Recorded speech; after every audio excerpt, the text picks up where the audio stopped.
सिर्फ एक ही ओवर ने इंडिया का वर्ल्ड चैंपियन बनने का सपना तोड़ दिया था। वर्ल्ड कप शुरू होने से पहले ही लोगों को पता था चैंपियन कौन होगा इस वर्ल्ड कप का।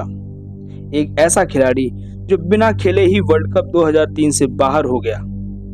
इन सभी सवालों का जवाब इस वीडियो में आपको मिलेगा।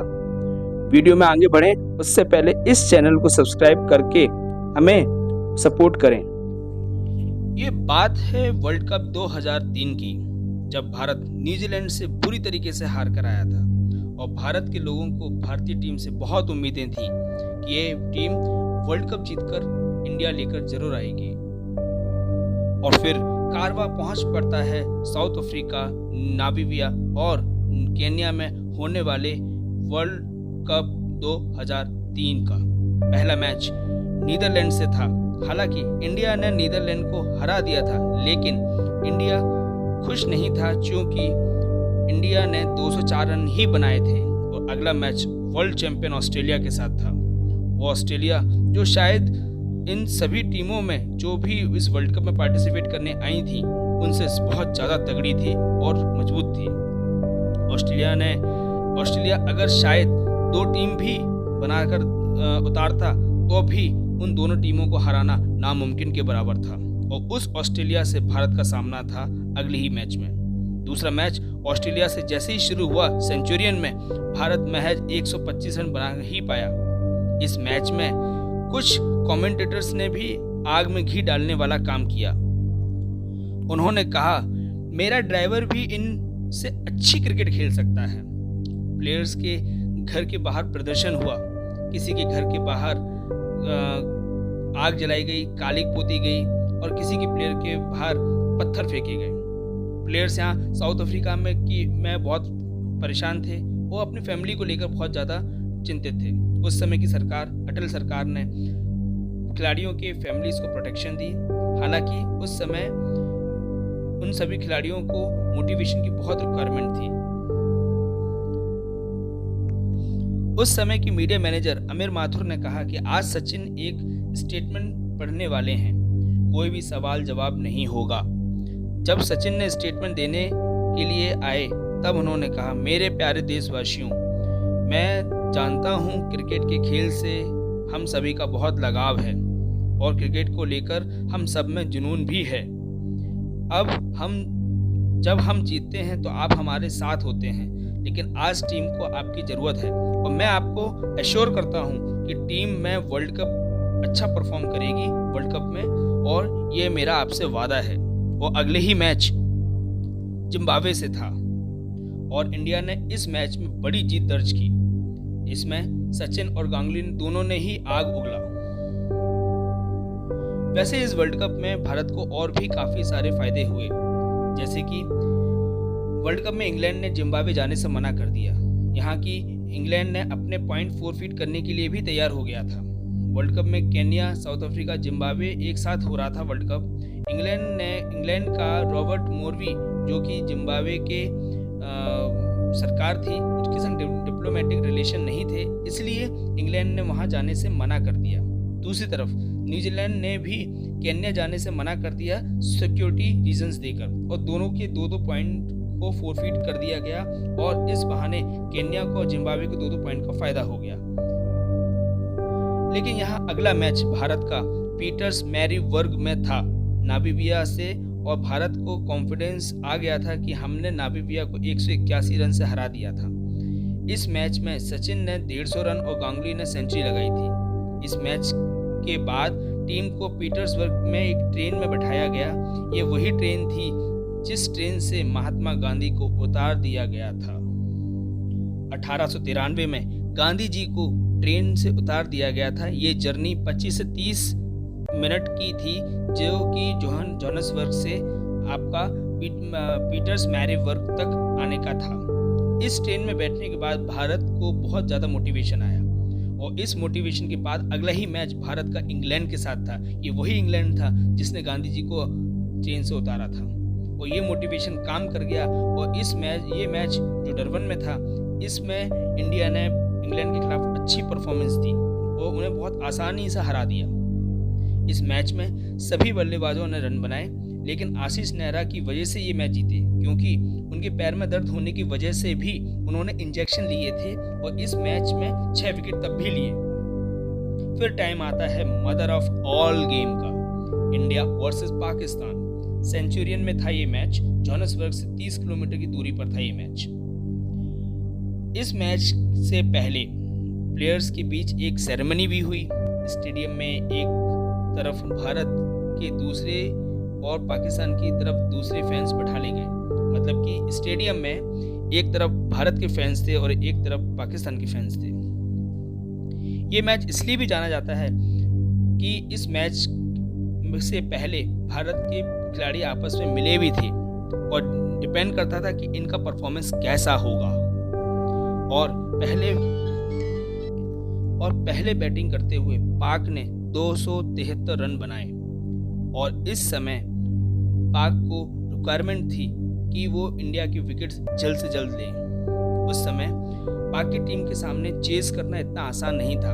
वसीम, शोएब अख्तर, वकार के सामने भारत के लिए चैलेंज था कि ये चेस कितनी जल्दी हम कर सकें, लेकिन इंडिया का अनबीटन रिकॉर्ड चल रहा था वर्ल्ड कप में और सचिन इस मैच में 98 रन बनाकर आउट हो गए। शहीद अनवर का 101 रन की पारी भी यहाँ पे बेकार हो गई और भारत ने 274 रन बनाकर 4 विकेट के नुकसान से ये टारगेट को अचीव कर लिया। इस मैच में सहवाग का पॉइंट के ऊपर से 6, सचिन का वकार को पॉइंट के ऊपर से 6 और शोएब अख्तर को एक ही ओवर में 24 रन मारने के बाद ये मैच हमेशा याद रखा जाता है वर्ल्ड हिस्ट्री में। अब भारत का प्रवेश होता है सुपर 6 में। अब बारी थी सुपर 6 की। पहला मैच केन्या से था और भारत ने केन्या को हरा दिया। इस मैच के बाद इंडिया को सेमीफाइनल का रास्ता दिखने लगा था और इंडिया इस वक्त फॉर्म में भी आ चुकी थी, लेकिन शायद श्रीलंका एंड न्यूजीलैंड इंडिया के सामने नहीं टिकती अगर इंडिया को कॉन्फिडेंस नहीं आता। और श्रीलंका और न्यूजीलैंड दोनों ही इंडिया के सामने ज़्यादा अच्छा परफॉर्म नहीं कर पाए। सेमीफाइनल में पहुंचते ही इंडिया को फाइनल का रास्ता दिखने लगा था 23 मार्च का, लेकिन इंडिया के लिए फाइनल इतना आसान भी नहीं था, क्योंकि ऑस्ट्रेलिया को फाइनल खेलने की आदत थी और इंडिया वर्ल्ड कप में फाइनल्स खेलने के लिए यूज्ड टू नहीं था।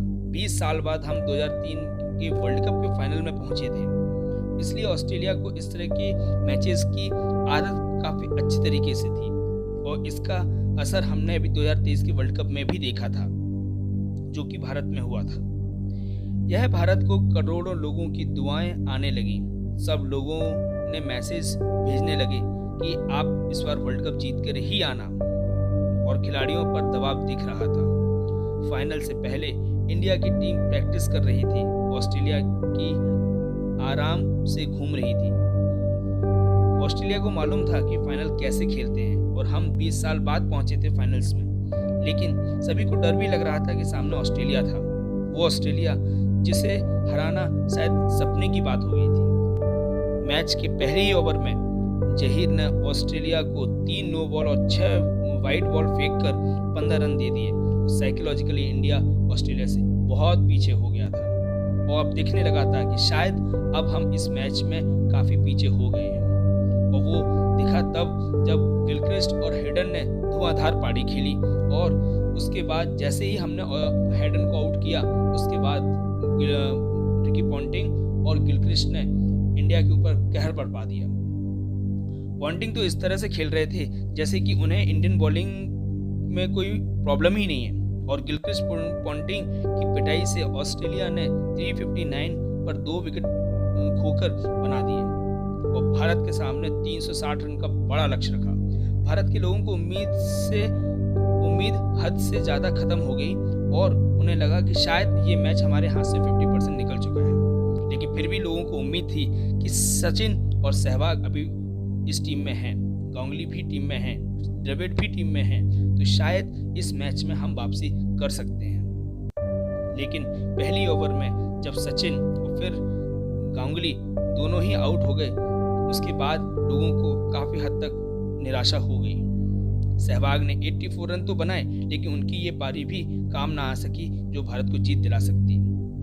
बाकी एक तरफ विकेट गिरते रहे, दूसरी तरफ सहवाग भी कुछ देर रहे, उन्होंने भी कुछ अच्छे शॉट्स खेल के दिखाए, लेकिन वो काफ़ी ना था।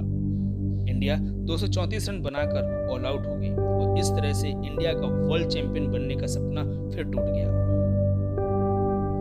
क्योंकि ये वर्ल्ड कप बहुत बड़ा था, इंडिया की नई टीम थी, गांगुली न्यू कप्तान बने थे। सौरव गांगुली ने सिलेक्टर्स के सामने दो विचार रखे थे। उन्होंने कहा था कि राहुल द्रविड़ को मैं as a wicket keeper use करना चाहता हूं, लेकिन राहुल द्रविड़ इस फैसले से खुश नहीं थे, क्योंकि नेट टेस्ट सीरीज जो कि इंग्लैंड में से इंडिया जीतकर आया था, वो ट्रायल सफल रहा था। इसलिए गांगुली का ही मानना था कि राहुल द्रविड़ को विकेट कीपिंग करनी चाहिए। दूसरी तरफ जवगल श्रीनाथ को भी गांगुली उनके पीछे पढ़ पढ़ के जवगल श्रीनाथ को रिटायरमेंट से बाहर निकालकर उनको लेकर आए थे और भारत को कोई भी भाव इस वर्ल्ड कप में नहीं दे रहा था, लेकिन फिर भी इंडिया ने अपनी उम्मीदों से ज़्यादा अच्छा परफॉर्म किया था। किसी ने सोचा नहीं था कि भारत और ऑस्ट्रेलिया का फाइनल मैच होगा। दुनिया को ये पता था कि वर्ल्ड कप का चैंपियन कौन होगा, बस बाकी टीमें तो सिर्फ पार्टिसिपेट करने जा रही हैं। क्या आपको पता है ऑस्ट्रेलिया की शेन वॉर्न, जो कि मैच से ठीक पहले एंटी डोपिंग में पकड़े गए थे, वो उनका वर्ल्ड कप से उनको बाहर कर दिया गया था।